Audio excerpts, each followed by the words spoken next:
At 2:17 a.m., in the frozen, fog-shrouded farmlands of Kharkiv Oblast, a massive column of Russian armor began its advance. 60 T-80 and T-90 tanks, 30 armored personnel carriers, and nearly 1,000 elite troops, an entire armored division pushing west under the cover of darkness. Their mission was simple and brutal: break through the thinly held Ukrainian defenses and seize the critical Kharkiv highway before sunrise, cutting off the city from resupply. For Moscow, this was a routine show of overwhelming strength, fast, decisive, and final. But deep inside the fog-covered hills, a small reconnaissance and special operations unit of the Ukrainian 93rd Mechanized Brigade was waiting.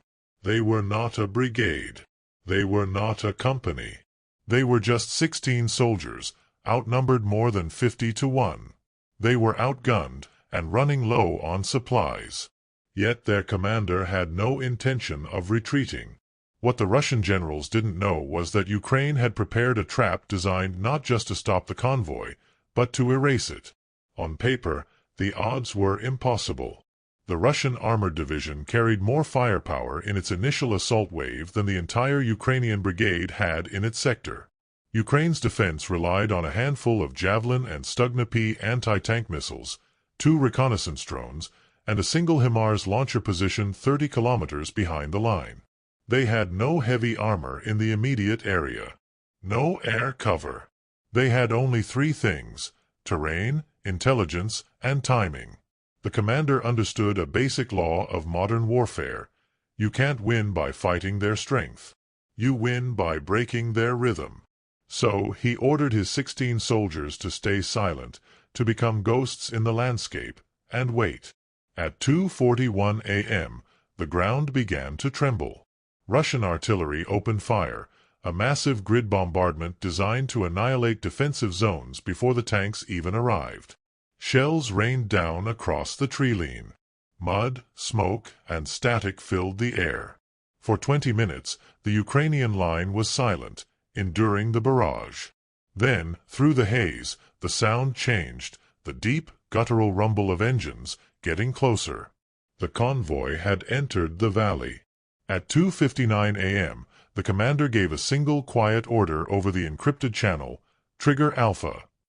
The lead T-90 tank reached an old, unassuming concrete bridge and vanished in a blinding flash of fire. A series of remote detonated charges, planted days earlier, collapsed the structure beneath it, sending the multi-million-dollar tank crashing into the ravine below. Moments later, another explosion tore through the tail of the convoy, as a pre-placed minefield was remotely activated, crippling the last vehicles and sealing the entire column inside what the Ukrainians called the corridor of fire. This was no random ambush. The plan followed a modified NATO tactic known as delay and deny. The idea: isolate the column, turning their numbers from a strength into a trap. Cut off the command vehicles to create chaos. Strike with surgical precision, not indiscriminate volume.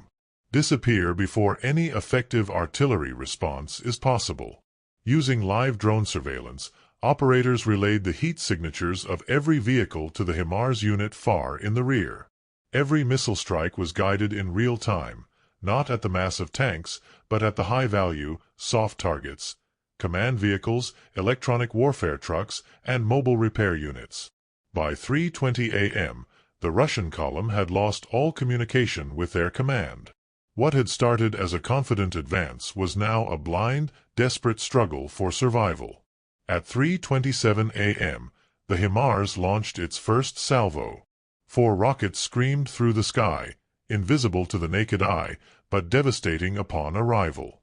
The blast struck the center of the convoy, precisely where the drone had identified the cluster of command units. The shockwave tore through armored hulls, flipping one tank onto another. Russian forces attempted to retreat, but the valley was now blocked by their own burning wrecks. Within minutes, the formation collapsed. Dozens of Russian tanks, designed for open-field warfare, were now trapped in a narrow kill zone, easy prey for the Javelin teams hidden in the hills.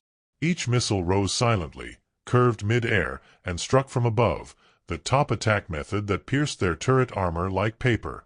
When the last missile fired, the valley went dark again, except for the orange glow of 60 burning pyres of steel. This wasn't just fought with courage, it was fought with math, pressure, and velocity. When a HIMARS rocket leaves its launcher, it's a calculated ballet of physics. Each missile travels at over Mach 2.5, guided by an inertial navigation system that measures acceleration hundreds of times per second. Every vibration, every shift in air density, is corrected mid-flight, ensuring that when it hits within a margin of error smaller than a parked car. Above the battlefield, the recon drones use thermal imaging to detect heat differentials. A tank engine radiates a distinct heat pattern. The drone converts that pattern into a digital grid. Those coordinates are transmitted to a fire control computer, which runs ballistic calculations in milliseconds. A 90-kilogram rocket traveling at 3,000 kilometers per hour carries kinetic energy equivalent to over a ton of TNT. When it impacts, the armor doesn't melt, it fractures from shockwave stress. That's why the convoy didn't stand a chance. It wasn't just destroyed by explosions, it was undone by precision, pressure, and physics. By sunrise, the smoke could be seen for miles. Out of 60 tanks, less than 10 managed to escape, most abandoned as their crews retreated on foot through the frozen mud. The Ukrainian 93rd Brigade held the line, but not without loss. 10 of the 16 soldiers never made it back. The ambush had worked. Kharkiv was safe, for now. In total, the battle lasted less than 4 hours. It delayed the Russian advance by 2 full days, time enough for reinforcements to fortify Kharkiv's defenses. For Ukraine, it became more than a tactical success.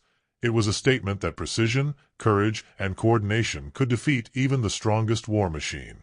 As one survivor later said, "We were not fighting tanks. We were fighting time, and we won." In the silence that followed, Kharkiv still stood. And across the world, strategists took note. Courage, it seemed, could be engineered. Share this video. Let the world see how Ukraine's ingenuity is rewriting the rules of modern warfare. Drop a comment and tell us where you're watching from. Every view, every share, every word of support helps Ukraine's fight for freedom. Subscribe now for exclusive briefings and frontline insights. Ingenuity wins wars.